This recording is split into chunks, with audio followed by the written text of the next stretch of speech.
성과를 올리는 사람은 무엇이 다른가? 드러커는 성과를 올리는 능력이 후천적으로 습득되는 것이라고 했습니다.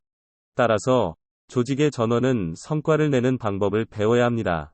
드러커가 말하는 습득 가능하며 우리가 갖추어야 할 능력은 다음의 5가지입니다. 첫째, 시간을 관리하라. 무엇에 시간을 뺏기고 있는지를 파악하고 자신의 시간을 체계적으로 관리해야 합니다. 둘째, 공헌하라. 세상에 얼마나 공헌하고 있는지에 초점을 맞추고 그 성과에 정력을 쏟아야 합니다. 셋째, 자신의 강점에 기준을 둬라. 상사, 동료, 부하들의 강점을 보아야 합니다. 넷째, 힘을 집중하라. 일의 우선순위를 정하고 그것을 지켜야 합니다. 그리고 다섯째, 성과를 낼 수 있는 의사결정을 실행하라. 자신의 강점을 파악하고 기회를 잡아라. 대부분의 사람들은 자신의 강점, 일하는 방법, 가치관을 모릅니다. 따라서 자신에게 오는 기회가 무엇인지도 모릅니다. 이렇게 해서는 한 분야에서 만족할 만한 경력을 쌓을 수가 없습니다. 경력이란 어느 순간 확 쌓이는 것이 아니라 매일매일의 결과물이 조금씩 쌓여 이루어집니다. 지치지 않고 날마다 성과를 쌓으려면 그 기초가 튼튼해야 하는데 그 기초가 바로 강점인 것입니다. 이 세상에 모든 것을 다 잘하는 사람은 없습니다.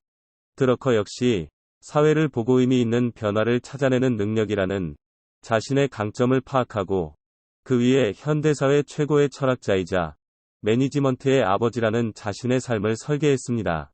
잘하는 일을 선택하라.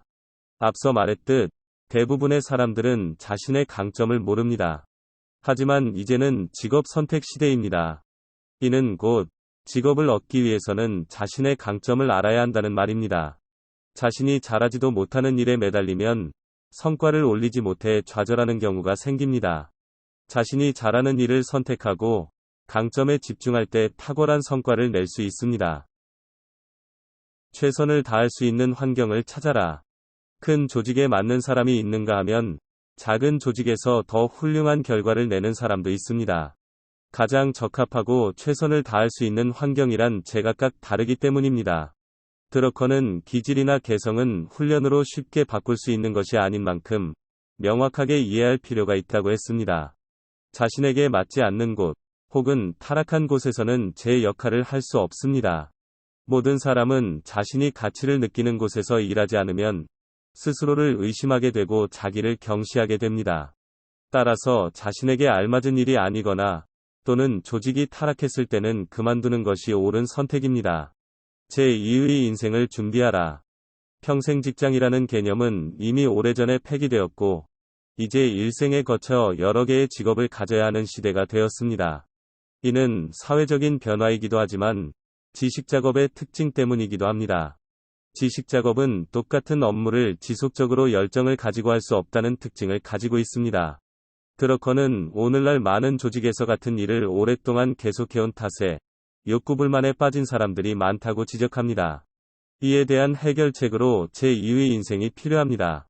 그러나 하고 있는 일이 지겹다고 아무런 준비도 없이 새로운 일을 시작한다면 백발백중 실패할 수밖에 없습니다. 따라서 지금부터 제2의 인생을 준비해야 합니다. 조직의 수명을 넘어서라. 과거에는 대부분이 육체노동자였습니다. 따라서 정년 즈음에는 지쳐 있었고 퇴직 후에도 그리 오래 일하지 않았습니다. 반면 회사는 견고했습니다. 이와 달리 지금은 일하는 사람의 과반수가 몸이 아닌 머리를 쓰는 지식작업자이며 그들은 은퇴 이후에도 건강하게 일할 수 있습니다. 노동자는 건재한데 오히려 회사가 경쟁에서 뒤처지거나 하여 회사가 쓰러지기도 합니다.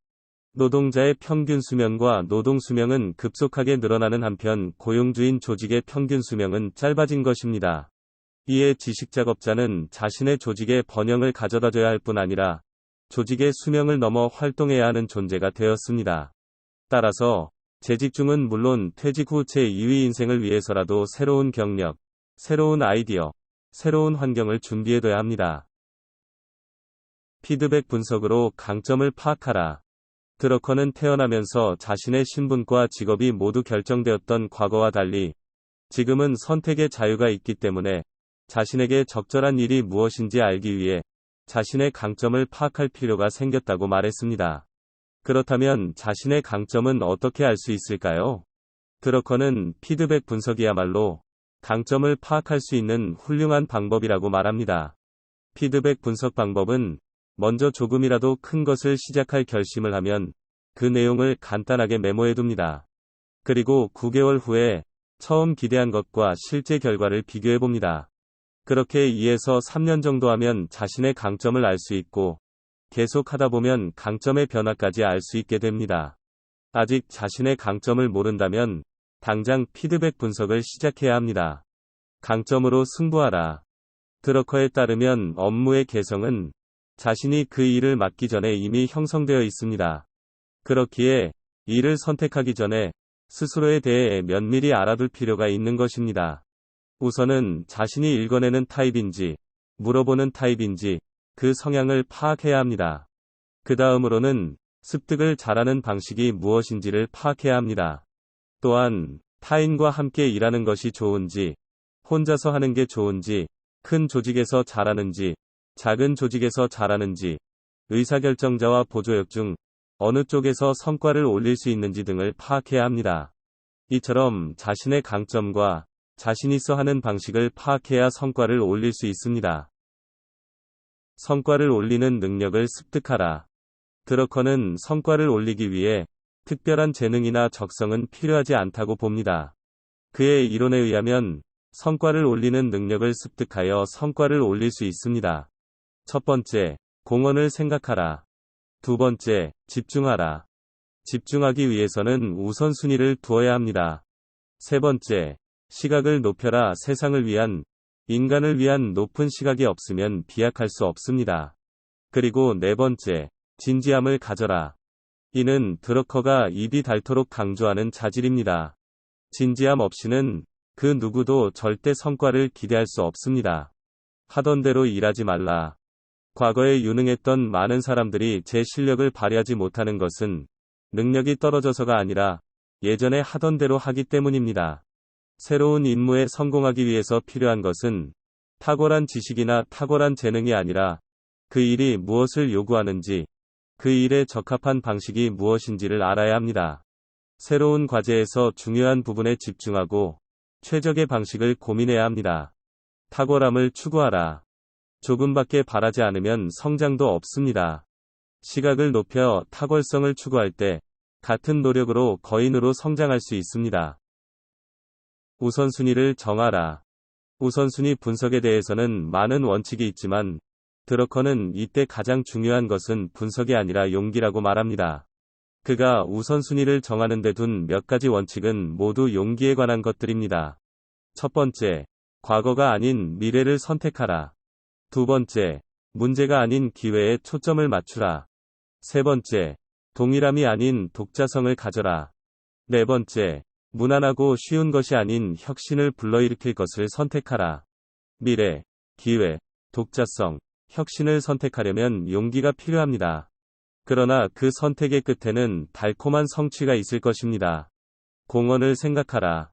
드러커는 지식작업자의 과제로 생산성 향상, 성과, 공헌 이 세 가지를 꼽았습니다.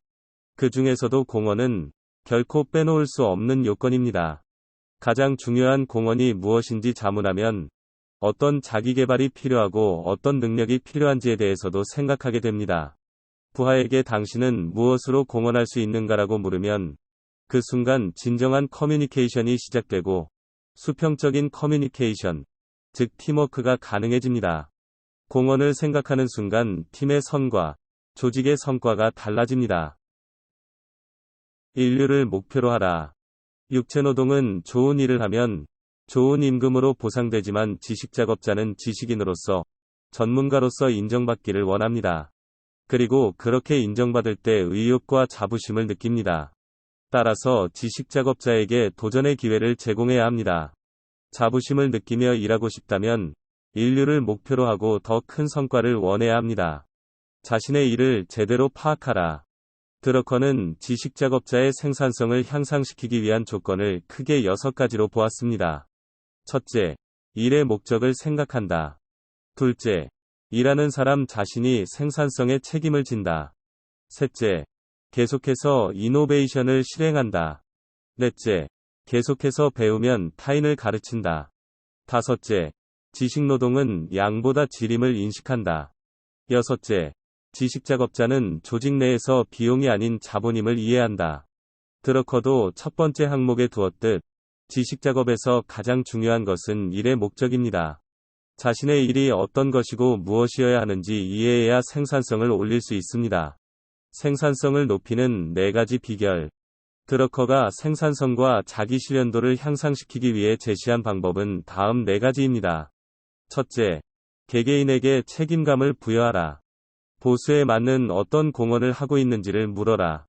둘째, 자신의 공헌을 평가할 수 있도록 하라. 회사를 바꾸는데 어떠한 공헌을 했는지, 회사를 바꾸는데 어떠한 공헌을 해야 하는지 질문하라. 셋째, 본래의 일에 집중할 수 있게 하라. 그렇지 않으면 어떤 식으로 동기부여를 해도 달아오르지 않는다. 넷째, 기회에 맞는 유능한 인재를 배치하라. 할 필요가 없는 일은 잘라내라. 드러커는 지식작업자 대부분이 무의미한 업무를 받아 더 바빠진다고 지적합니다. 이는 정작 자신의 일에서 아무런 성과를 낼 수 없게 만듭니다. 간호사 의식조사 결과를 예로 들면, 간호사들은 본연의 간호 업무 외에 다른 일 때문에 스트레스를 받고 있었습니다. 이를 위한 대책으로 병동 직원이 서류 업무를 담당하도록 규칙을 정하자 간호사에게는 여유가 생겼고, 간호에 쓰는 시간이 급증하면서 병원도 활기를 띠게 되었습니다. 생산성 향상을 도모하기 위해서는 그 일의 목적이 무엇이고, 무엇을 실현하고자 하며, 왜 하는지를 물어야 합니다. 그것이 생산성을 향상시켜줄 것입니다. 자기개발의 조직 문화를 만들어라. 드러커는 성과를 올리는 사람과 성과를 올리고 싶어 하지만 그렇지 못한 사람을 엄격히 구분합니다. 하지만 가장 큰 문제는 성과를 올리고 싶지만 성과를 올릴 수 없는 체제 안에 있습니다. 사람이 조직을 키우고 조직이 사람을 키웁니다. 개개인은 자신의 업무에 집중하며 성과를 내기 위해 노력해야 하며, 조직은 각자가 자신의 업무에 최선을 다하고 지속적으로 노력할 수 있는 풍토를 만들어줘야 합니다. 각 개인이 효과적으로 일할 때 조직 전체의 성과 수준도 높아지며 자신은 물론 다른 사람들의 성과까지 높아집니다. 더 높은 것을 요구하라. 인간은 요구받는 것이 클수록 많은 것을 성취하는 특성이 있습니다. 따라서 함께 일하는 사람들에게 더 높은 수준을 요구하고 최고 수준의 업무에 초점을 맞추도록 독려해야 합니다. 시간 관리부터 시작하라. 드러커는 시간 관리에 관한 명언을 많이 남겼습니다. 시간 매니지먼트야말로 업무를 잘하기 위한 첫 번째 조건입니다. 어디에 집중적으로 시간을 쓰고 어디에 들어가는 시간을 줄이는지는 당신의 성과에 매우 중요한 영향을 끼칩니다. 드러커는 이에 대해 이렇게 말했습니다. 성과를 올리는 사람은 무엇에 시간을 빼앗기고 있는가를 분명히 하는 것에서 시작한다. 그 다음에는 시간을 낭비하는 비생산적인 요구를 멀리한다. 그리고 마지막으로 이렇게 얻어진 자유로운 시간을 효과적으로 정리한다. 시간의 효용을 높여라. 어떠한 일에서나 그 성과를 좌우하는 것은 가장 부족한 자원인 시간입니다. 드러커는 효과적인 시간 관리를 원한다면 우선 하고 있는 업무를 살피라고 말합니다. 그 다음은 아무 일도 하지 않았을 때 어떤 일이 일어날지 생각해보고 만약 아무 일도 일어나지 않는다면 그 일은 바로 그만두어야 합니다. 자신의 조직, 자기 자신 또는 공헌해야 할 다른 모든 조직에 아무런 도움이 안 되는 일에 대해 단호하게 NO 라고 말해야 합니다. 시간 낭비가 없도록 조직을 매니지먼트하라. 드러커는 그렇지 않아도 시간이 없는데 매니지먼트상의 결함이 시간을 더욱 낭비하게 만든다고 말합니다. 제대로 매니지먼트된 조직은 이미 일어난 적이 있는 문제로 같은 혼란을 2번 겪지 않고, 그보다 더 진보한 조직은 문제가 일어나기 전에 미리 업무를 정형화해서 혼란을 예방합니다. 따라서 낭비되는 시간이 없도록 조직을 철저히 매니지먼트해야 합니다. 매니지먼트가 잘된 조직은 일상이 오히려 따분한 조직입니다. 덩어리 시간을 만들어라. 드러커에 따르면 지식노동자는 상사나 부하, 동료에게 많은 시간을 요구한다고 합니다. 함께 일하는 사람이 많을수록 상호작용하는 데 많은 시간이 소비되는 것입니다. 이는 업무나 성과에 할애되는 시간을 감소시킵니다. 이에 따라 시간은 흔히 쪼개지곤 하는데 이러한 자투리 시간만으로는 성과를 낼 수 없다는 문제가 있습니다. 따라서 성과를 내기 위해서는 조각난 시간이 아닌 덩어리 시간이 필요합니다.